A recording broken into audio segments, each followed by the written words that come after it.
Welcome, everybody, back to the Friar Talk podcast and YouTube channel. For today's episode, we're going to be talking about Nelson Cruz because, something in MLB Twitter, Padres Twitter happened, and Nelson Cruz basically posted an eye emoji underneath a post that was saying that he was going to sign with the Padres. And Nelson Cruz, as we know, is a Texas Ranger, which basically gives him I guess only a chance to come to San Diego because we've seen what Preller's done with all the Rangers guys in his time. So I don't know. We earlier in the offseason we thought about doing a video. Is Nelson Cruz a lock to the Padres? Ended up not getting to it because of lockout and stuff, and we were going to come back to it. But now we got some eyes here, and this is obviously something that's been rumored so much because of the Rangers, because he also has been offered from the Padres before as well. And that was to potentially play an outfield spot, which is a terrible idea. But for this idea, is he going to come here? Is he going to be the DH for the Padres? So, Isaac, what do you think about the fit? Do you like the idea of Nelson Cruz being in a Padres uniform? What are you thinking?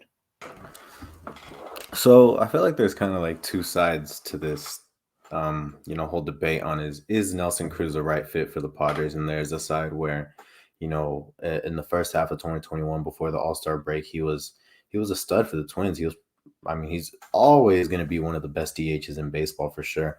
I pulled up the stats earlier from his time with the Twins, and it looks like he was batting 294 with a 907 OPS, and he had 19 home runs in 85 games. So he would be at 38, or not 38, around the 30 range by the end of the season.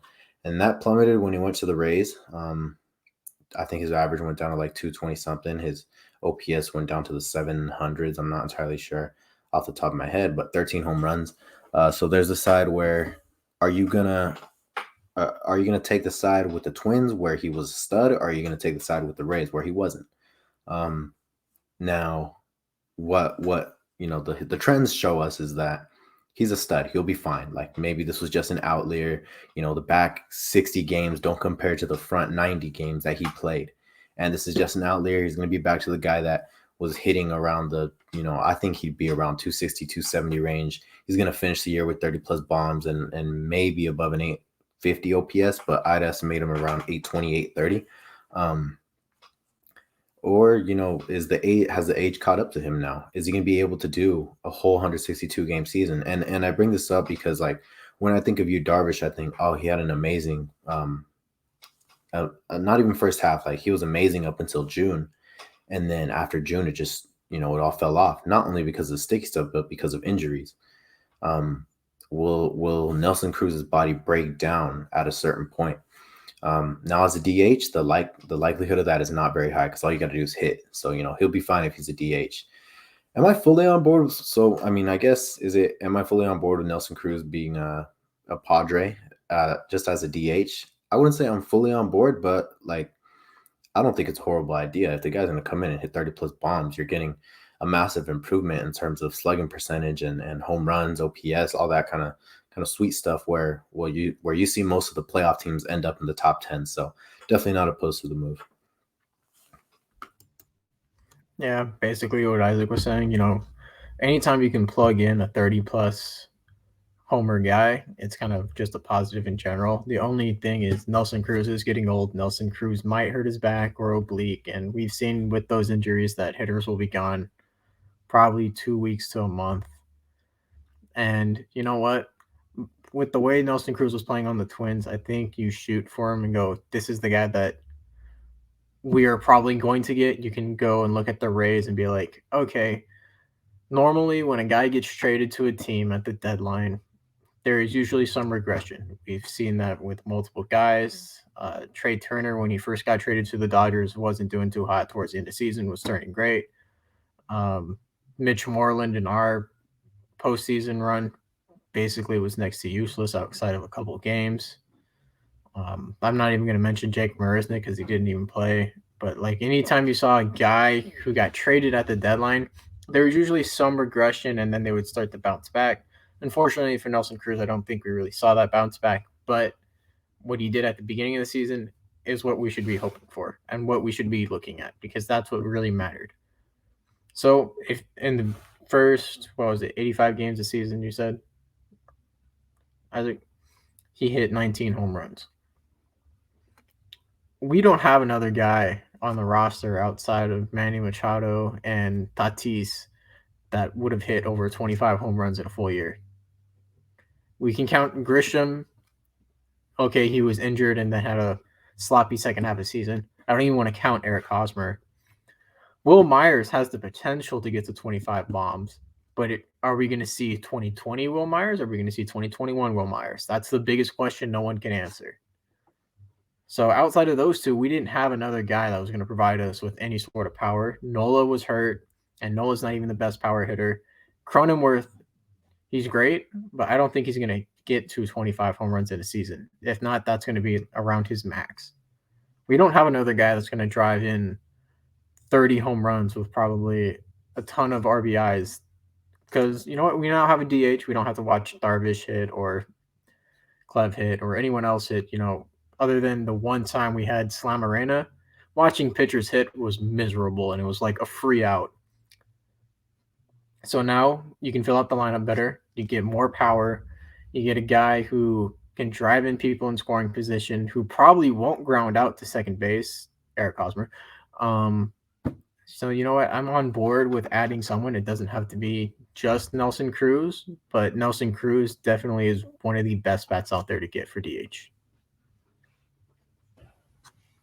Yeah, I'm there with you guys. There are only a few options at DH2. We are going to be talking about another one of the options on Thursday, and we're going to be kind of comparing him to Nelson Cruz because I don't know. I feel like we kind of expect the Padres to maybe not do anything crazy at DH, but definitely they need to go make a move for a DH. They're not going to bring someone up from the minor leagues where a lot of teams have a guy kind of ready or a guy that's not a good outfielder, like defensively. The Padres don't really have a guy right now to do that. The only probably option I think would be Eric Hosmer. And I think that we all expect him to be traded. So, and it's not, 100% chance that happens, but that's what we're expecting. So don't really see him being a DH for the Padres.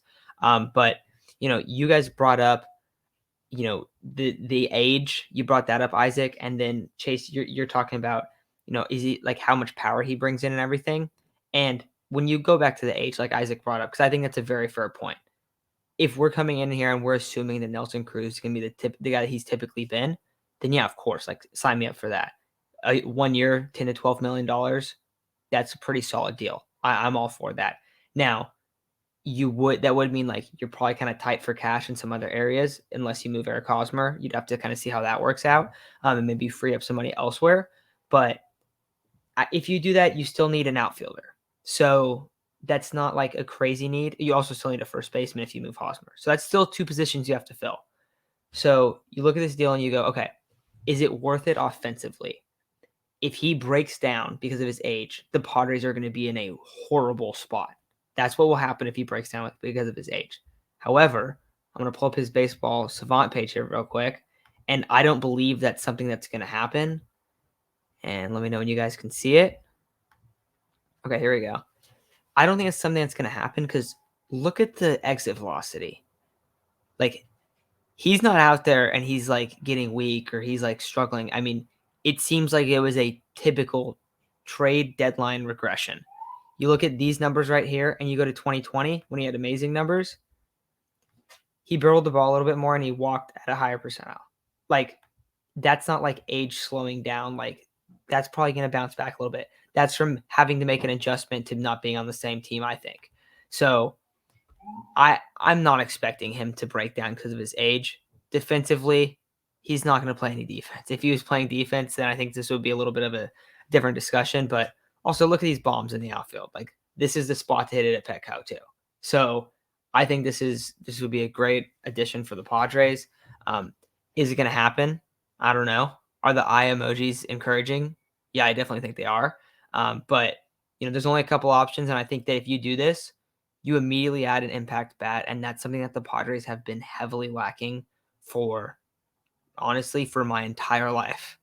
Yes, they have a couple right now, but they still need another one. Like, that's always been the issue. They do not have enough bats. And so hopefully this year they get it done, but I don't know. I would like a Nelson Cruz addition. I'd be a big fan of it. And I think $10 million for the risk that he bounces back to like a short like struggle. But I think he's going to do it, and I think it would be a great addition. But any other thing you guys want to add? Yeah, I know. I mean, of course. Places. Go ahead, Isaac. Yeah, I was gonna say, everybody likes the guys that get on base. We always look at guys that get on base and think, oh, this guy gets on base at a high clip. But it's also the fact that, we brought it up multiple times. You need to be able to hit for power in the league right now. Nelson Cruz is one of those guys. If he's able to hit 30 plus, that's great. We already got guys that can get on base. Jake Cronenworth. I think Chase is absolutely right. I think Jake Cronenworth's max is 25. If he hits 30, I mean, God bless him, because that's amazing. But I don't think he'll get to 30. I think 27 maybe is like his real max. But other than that, like we need Will Myers to come back and be the 2020 Will Myers that we were hoping would roll into 2021. Unfortunately, that didn't happen. But I think if we can get 25 home runs out of Will, I think that'd be great. That's where the power aspect comes in. We already got guys that can get on base for Nelson Cruz, for Manny, for Fernando. We just need more power bats throughout the lineup. I mean, let's be real. A 2 or 3 run home run changes. You go from like being no hit, then you suddenly get those 2 walks and that 1 home run. Now you're up 3-2. I mean, that's how important power is right now. That's where the game is headed, especially. So I mean, station to station baseball or just getting on base isn't really the way that these teams are playing now. They want the long ball. Yeah, definitely. And I was just gonna say, somebody should have told that to the Orioles, because all those home runs, I doubt it's probably not even an option. But Camden Parks, if you haven't seen it, all those balls along the left field wall probably hit it and aren't out anymore. So you know what? I'm expecting some Orioles players to request some trades, and you know what? There's gonna be a lot more people on the trade block coming up. So you know what? Even if we don't get Nelson Cruz, I feel like someone on the Orioles might just sneak their way in. Yeah, and if you guys don't know what Chase is like referring to, the Orioles stadium pushed back their left field wall like so far, and now there's just this like giant wall in the middle of that left field, and then it just shoots it way back. It's an awful design. It's one of the strangest things I've seen a team do at their stadium, to be honest. I mean, when the Padres moved their walls in, that made sense. This is just like kicking it out in a random spot where you're gonna see an outfielder like run into the wall or like clip it and get injured. Like it just seems like random how it's built. But yeah, I don't know. I like the idea of Nelson Cruz. We'll see if it happens. Hopefully this lockout ends soon. Tomorrow we're gonna be doing a quick update on that, on like where everything's kind of standing and what we kind of expect for a timeline from it. But that's gonna do it for today's episode. So thank you all for listening, and we'll talk to you guys.